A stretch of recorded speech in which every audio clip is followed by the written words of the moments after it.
ये साल था 2019 का, जब धरती के गर्भ में छुपी हुई एक ऐसी प्राचीन सभ्यता का राज दुनिया के सामने आया जो इतिहास के पन्नों में खो गई थी, जिसने साबित कर दिया कि गुजरते वक्त के साथ इतिहास और भी पुराना होता जा रहा है। मगर 2019 में इतिहास में एक ऐसी कड़ी जुड़ी जिसने साइंटिस्ट और आर्कियोलॉजिकल रिसर्चर्स को भी हैरान करके रख दिया। पता है क्यों? क्योंकि किसी ने सोचा भी नहीं था कि खामोश पड़े इन पत्थरों में एक ऐसी कहानी छुपी होगी जो हमें 11,000 से 12,000 साल पहले ले जाएगी। अब आप सोच रहे होंगे कि आखिर हम बात किसकी कर रहे हैं, तो बताते चलें, हम बात कर रहे हैं करहाने टेपे की। तो आइए डिटेल्स में जानते हैं करहाने टेपे की अनसॉल्व्ड मिस्ट्रीज को।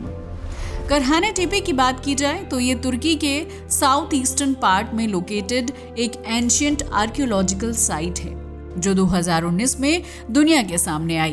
वरना कोई कभी जान ही नहीं पाता कि तुर्की की धरती के नीचे एक ऐसी सभ्यता के राज दफन है जो कभी बहुत एडवांस और सिविलाइज्ड हुआ करती थी, मगर सिविलाइज्ड होने के साथ साथ ये बेहद मिस्टीरियस भी थी।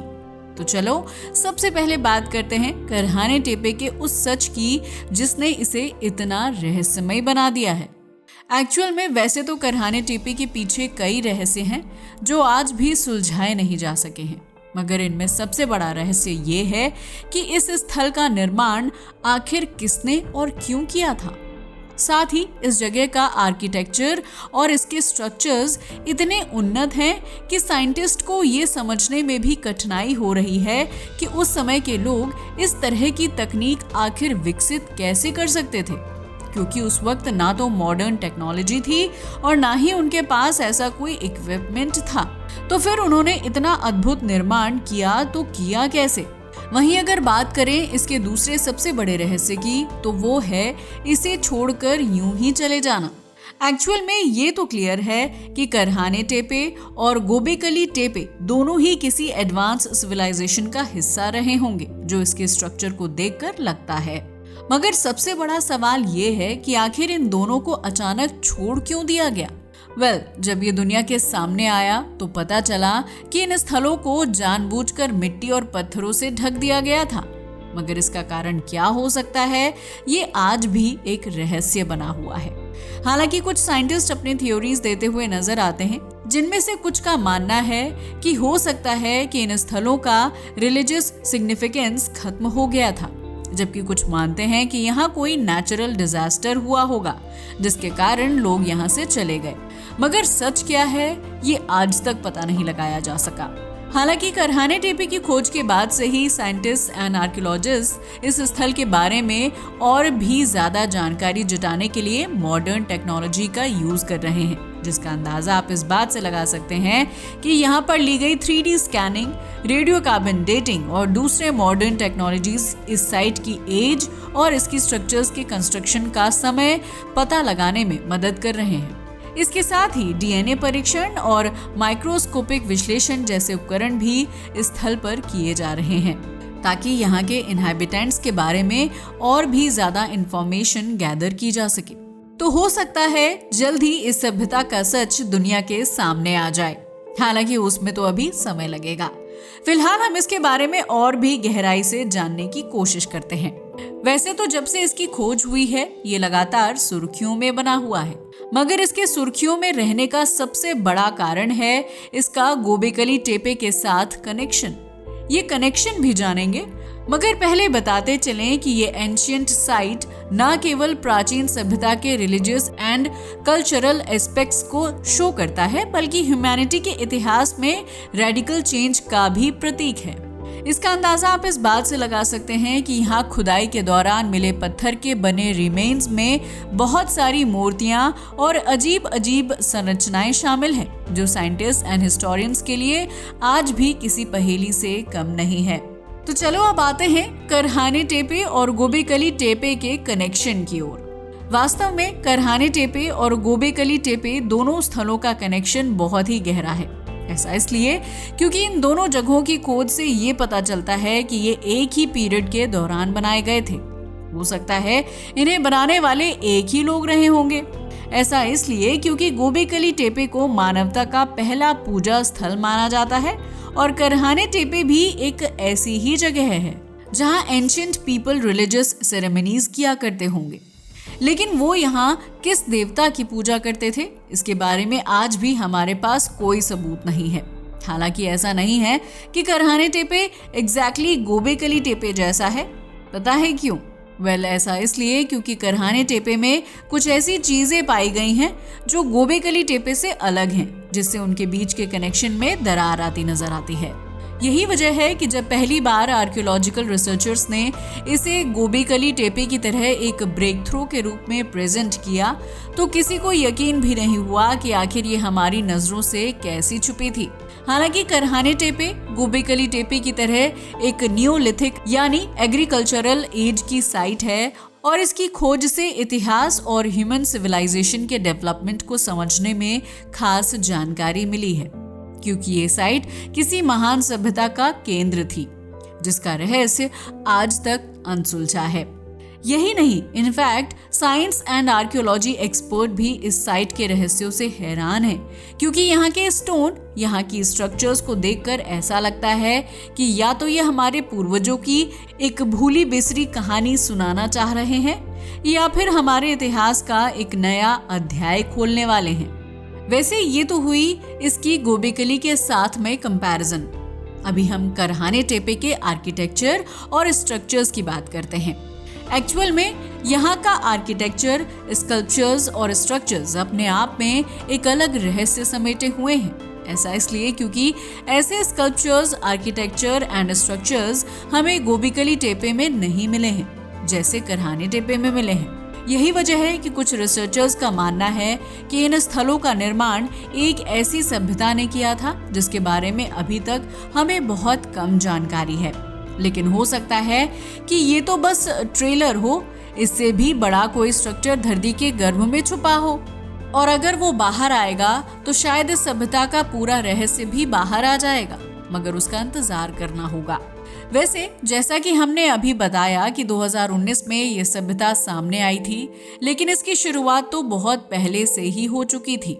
एक्चुअल में करहाने टेपे की खोज साल 1997 में की गई थी, मगर यहाँ खुदाई का काम पूरी तरह से 2019 में शुरू हुआ। पता है क्यों? क्योंकि पहले तो किसी ने इस पर ध्यान ही नहीं दिया था, मगर फिर आखिरकार जर्मन आर्कियोलॉजिस्ट ने इस एरिया में खुदाई शुरू की तो उन्हें कई वियर्ड और इंटरेस्टिंग थिंग्स मिलने लगी, जिससे हर किसी का इंटरेस्ट इस साइट की ओर बढ़ने लगा। साथ ही यहाँ उन्हें ह्यूज स्टोन पिलर्स मिले जिन पर स्ट्रेंज एनिमल्स के पिक्चर्स एंड साइंस उकेरे हुए थे। और यही नहीं, इन खंभों का आकार और डिजाइन बिल्कुल वैसा ही था जैसे गोबेकली टेपे में पाया गया था, जिसकी वजह से इनमें इंटरेस्ट आना लाजमी था। यही वजह थी कि ये अनुमान लगाया गया कि दोनों स्थलों का निर्माण एक ही सभ्यता ने किया होगा। वैसे हम आपको बताते चलें कि इन खंभों के अलावा भी यहाँ और भी कई सारी चीजें खुदाई से मिली थी जिनमें आर्कियोलॉजिस्ट एंड साइंटिस्ट को रुचि आने लगी थी। जैसे कि खुदाई में कुछ पत्थरों के बीच बड़े बड़े कटोरे जैसे कंटेनर मिले। अंदाजा लगाया जाता है कि इनका इस्तेमाल शायद एंशिएंट रिलीजियस सेरेमनीज में किया जाता होगा। साथ ही यहाँ पर ऐसे स्टेच्यूज भी मिले हैं जो ह्यूमन एंड एनिमल्स के मिक्सचर से बने हुए दिखाई देते हैं। ये सब इस बात का संकेत है कि करहाने टेपे उस समय के लोगों के रिलीजियस एंड कल्चरल लाइफ का सेंटर था। वैसे इन सब को देखकर तो ऐसा ही लगता है कि हो सकता है कि इस सिविलाइजेशन के लोग किसी ऐसे देवता की पूजा करते हों जो जानवर और इंसान दोनों का मिश्रण हो, और शायद वो लोग मूर्ति पूजक रहे होंगे। वहीं अगर करहाने टेपे की आर्किटेक्चर की बात की जाए तो ये अपने आप में ही एक रहस्य से भरा हुआ है, क्योंकि करहाने टेपे की आर्किटेक्चर और यहाँ के स्ट्रक्चर्स यूनिक एंड मिस्टीरियस हैं। यहाँ का सबसे प्रमुख आर्किटेक्चर है इसके खंबे, जिन्हें टी आकार का खंबा कहा जाता है। पता है क्यों? क्योंकि ये खंबे लगभग 4 से 5 मीटर लंबे होते थे और इतने बड़े पत्थरों से तराशे गए थे। इतना ही नहीं, इन खंभों पर स्नेक, लॉयन और कई तरह के बर्ड्स के चित्र भी बनाए गए थे जो उस समय की रिलीजियस बिलीव्स को दर्शाते हैं, क्योंकि ये लोग नेचर की वर्शिप करते होंगे। इतना ही नहीं, यहाँ पर अंडरग्राउंड स्ट्रक्चर भी देखने को मिले हैं और ये अंडरग्राउंड स्ट्रक्चर ही वो वजह है जो बताती है कि उस समय के लोग न केवल सतह पर निर्माण करते थे बल्कि अंडरग्राउंड साइट्स भी बना देते थे, जो उनकी एडवांस सिविलाइजेशन को दर्शाता है। वास्तव में ये पूरी तरह से एक अलग अप्रोचेस एंड टेक्निक्स को दर्शाता है, जिससे ये सवाल उठता है कि इतनी पुरानी सभ्यता ने इस तरह की एडवांस मैन्युफैक्चरिंग टेक्नोलॉजी आखिर विकसित की तो की कैसे। मगर सोचने वाली बात ये भी है कि इतने सिंबल मिलने के बावजूद हम ये पता नहीं लगा पाए हैं कि आखिर इस सभ्यता का धर्म कौन सा था, जबकि यहाँ मिलने वाली ज्यादातर चीजें रिलीजियस फेथ से जुड़ी हुई नजर आती हैं।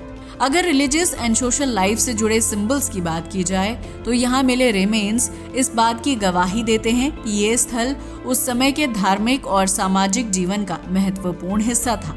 साथ ही यहाँ पाए गए स्कल्पचर्स एंड पेंटिंग्स उस समय के रिलीजियस बिलीव्स एंड रिचुअल्स का प्रूफ हैं। हो सकता है कि यहाँ पर लोगों ने पूजा अर्चना की होगी और सामूहिक रूप से धार्मिक समारोह भी किए होंगे। वैसे तो यहाँ मिली हर चीज ही खास है, मगर खुदाई में मिली एक सबसे इंटरेस्टिंग फाइंड की बात की जाए तो वो है यहाँ के खंभों पर बना हुआ एक चित्र, जिसमें कुछ ऐसे जानवर बने हैं जो उस समय के लोगों के लिए महत्वपूर्ण रहे होंगे। इससे ये पता चलता है कि एंशिएंट पीपल एनिमल्स के साथ गहरा संबंध रखते थे और इन्हें अपने रिलीजियस लाइफ का हिस्सा बनाते थे। वैसे करहाने टेपे की बात की जाए तो ये केवल तुर्की ही नहीं बल्कि पूरी दुनिया की आर्कियोलॉजिकल हेरिटेज का एक इम्पॉर्टेंट पार्ट है। असल में ये साइट ह्यूमन सिविलाइजेशन के इतिहास को नए सिरे से डिफाइन करता है और ये दिखाता है कि उस समय के लोग कितने एडवांस एंड प्रॉस्परस हुआ करते थे। करहाने टेपे और गोबिकली टेपे की खोज में हिस्टोरियंस को ये सोचने पर मजबूर कर दिया है कि इस सिविलाइजेशन का राइज और इसका डेवलपमेंट उस समय में हुआ था जब ह्यूमन को मोस्टली हंटर गैदरर्स माना जाता था। हालांकि करहाने टेपे की खुदाई अभी भी जारी है और जैसे जैसे नई जानकारी सामने आती है ये स्थल और भी ज्यादा एक्साइटिंग एंड मिस्टीरियस होता जा रहा है। हो सकता है कि आने वाले सालों में हमें करहाने टेपे के बारे में और भी चौंकाने वाले फैक्ट्स का पता लगे जो आज तक अज्ञात नहीं हो सके हैं। और इतना तो तय है कि इससे हमारे इतिहास की समझ और भी विस्तृत होगी। ये थी कहानी करहाने टेपे की, जो रहस्यों से भरी हुई है। ऐसा इसलिए क्योंकि ये जगह ये साबित करती है कि मानवता का इतिहास जितना हम जानते हैं उससे कहीं ज्यादा ओल्ड एंड कॉम्प्लिकेटेड है। वैसे आपका करहाने टेपे के बारे में क्या ख्याल है? अपनी राय हमें कमेंट करके बताना ना भूलिएगा। साथ ही अगर आपको हमारी वीडियो अच्छी लगी हो तो इसे लाइक और शेयर करें और हमारे चैनल को सब्सक्राइब भी करें। जय हिंद दोस्तों।